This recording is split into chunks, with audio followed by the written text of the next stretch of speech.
بسم اللہ الرحمن الرحیم. ناظرین السلام علیکم. میں آپ کا میزبان صابر شاکر وفاقی دارالحکومت اسلام آباد سے کچھ تازہ ترین اطلاعات پاکستان کی قومی سیاست سے متعلق ہیں.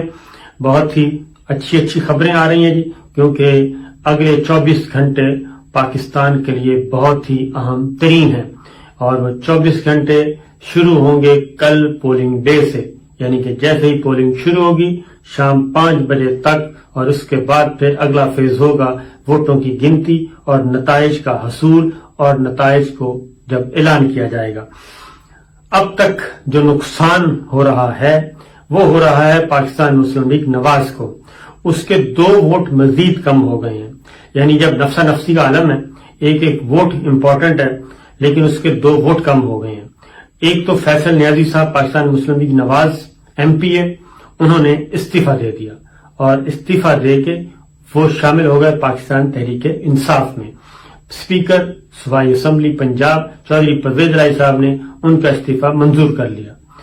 اب فیصل نیازی صاحب نے اس موقع پہ استعفیٰ کیوں دیا؟ اس لیے کہ وہ حمزہ شہباز کو وزیر اعلیٰ کے طور پہ ووٹ نہیں دینا چاہتے، اور فلور کراسنگ بھی وہ چاہتے ہیں کہ یہ بھی نہ ہو. لہذا انہوں نے اپنی جو نون لیگ کے ٹکٹ پہ الیکشن لڑا تھا، ان کی جو سیٹ تھی وہ واپس کر دی، استعفیٰ دے دیا.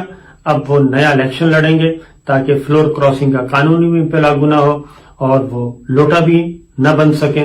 اس لیے انہوں نے یہ کام کیا، سیٹ ہی چھوڑ دی.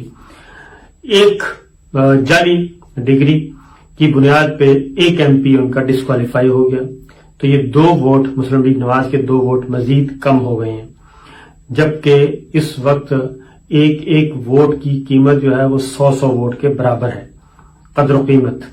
تو بہرحال یہ ہوا کام.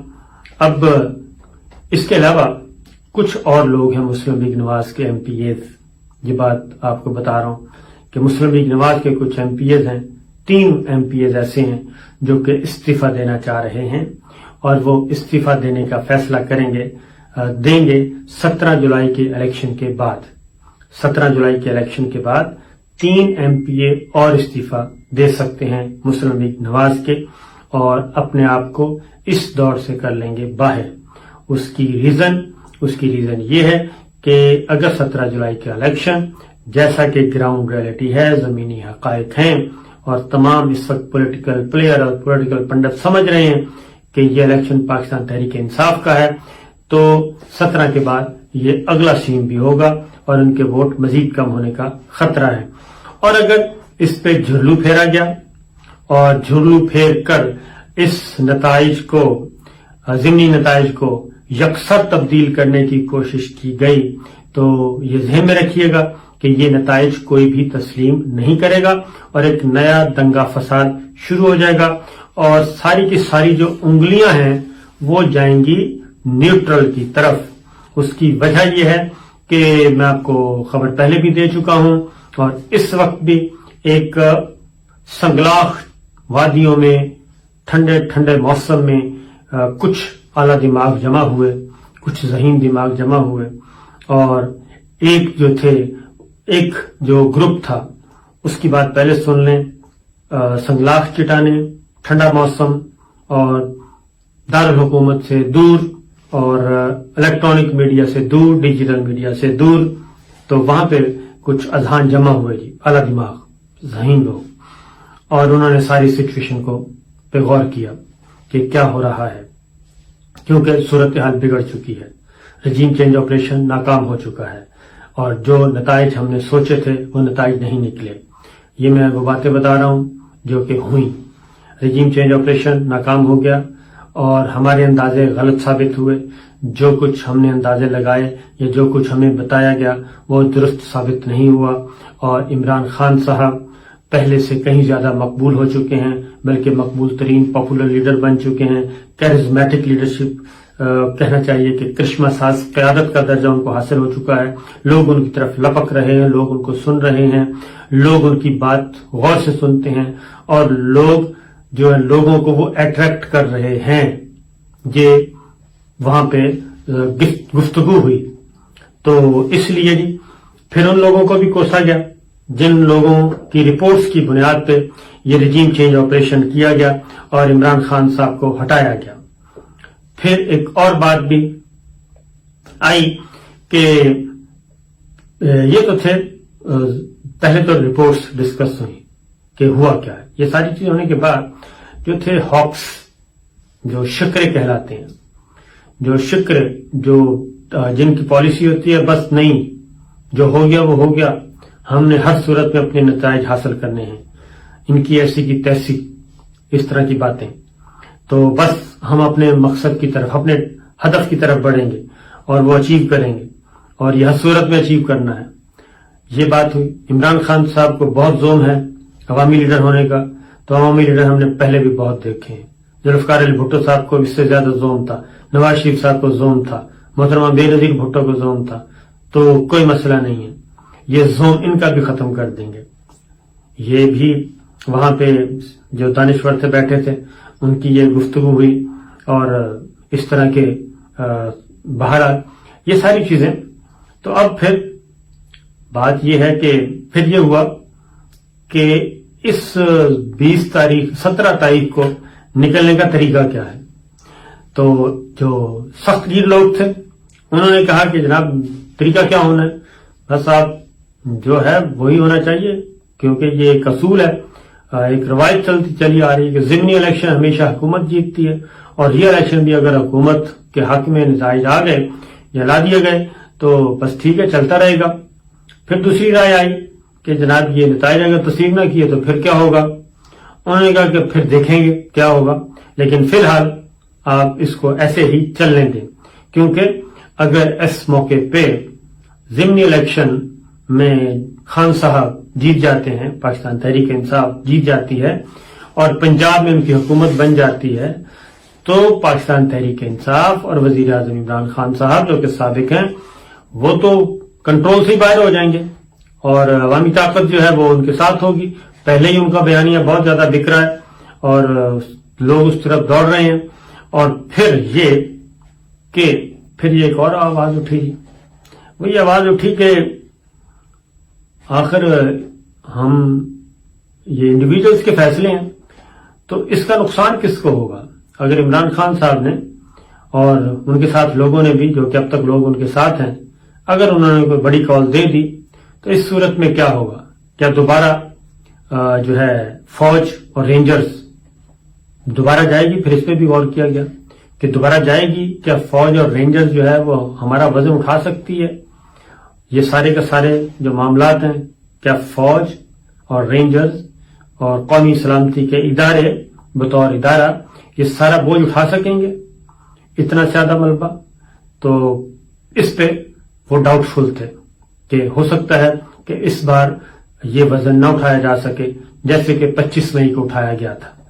اور اگر اس پہ اب فوج اور رینجرز اور ادارے جو ہیں وہ بہت زیادہ جائیں گے امپورٹڈ کی طرف، امپورٹڈ کو کھلا سپورٹ کرنے، تو یہ پہلے تو ممکن نہیں ہے، اور اگر ایسا کرنے کی کوشش کی تو اس سے پہلے سے زیادہ نقصان ہوگا، اور عوام میں اور اداروں کے درمیان اور اداروں کی لیڈرشپ کے درمیان فاصلے مزید بڑھیں گے، اور اس سے نقصان ہوگا ادارے کو. لہذا افراد کی غلطیاں، افراد کے جو ہیں بوجھ، وہ پھر ادارے کیوں اٹھائیں. یہ بھی وہاں پہ گفتگو ہوئی.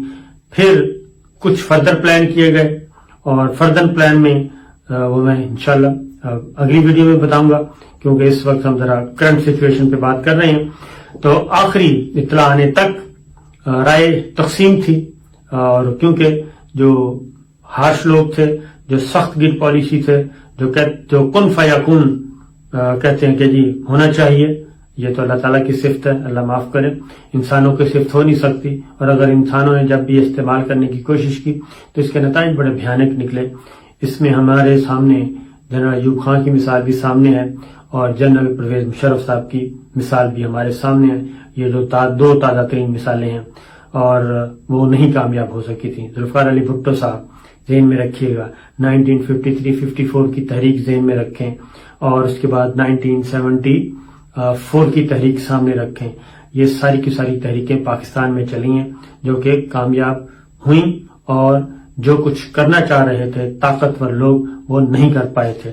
تو بہرحال یہ ساری چیزیں جی ہوئی ہیں.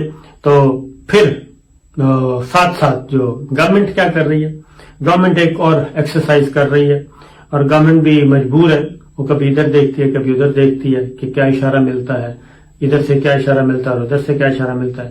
حکومت جو ہے، کمپنی بھی کافی کنفیوژن کا شکار ہے، اور اپنی انفرادی ملاقاتوں میں تگڑے تگڑے لوگ جو آپ کو باہر بہت بڑی بڑی بڑکیں مارتے ہوئے نظر آتے ہیں، کابینہ کے لوگ ہیں، رہنما ہیں، سینئر ہیں، جن کا آپ کہتے ہیں کہ بڑا خوف اور دبدبہ ہے. 25 مئی کو ہم نے یہ کر دیا، 27 کو یہ کر دیا، 12 مئی کو یہ کر دیا. وہ سارے کے سارے کیا کہتے ہیں؟ وہ سارے کے سارے کہتے ہیں کہ جناب ہمارے ہاتھ پاؤں بندھے ہوئے ہیں اور ہم کچھ کر نہیں سکتے. ہمارا دل تو بہت کرتا ہے عمران خان کو اٹھا لیں اور اٹھا کے تو اگلا کام شروع کریں، گرفتار کریں، لیکن ایسا کچھ لگ نہیں رہا اور وہ سہمے ہوئے. وہ سامنے کی طرف دیکھتے ہیں، پیچھے کی طرف دیکھتے ہیں، رائٹ دیکھتے ہیں، لیفٹ دیکھتے ہیں، تو وہ اشاروں کے منتظر ہیں. تو یہ بھی ہو رہا ہے. اور پھر کچھ ایسے لوگ بھی ہیں، کامن فرینڈز، وہ درمیان میں آئے ہوئے ہیں اور وہ سمجھتے ہیں کہ ذرا فیصلہ کر لیں کہ سب سے زیادہ نقصان کون پہنچا رہا ہے ہمیں اور کون پہنچا چکا ہے. زرداری صاحب، نواز شریف صاحب، شہباز شریف، مریم صاحبہ، یا ان کے لوگ، یا پھر عمران خان صاحب.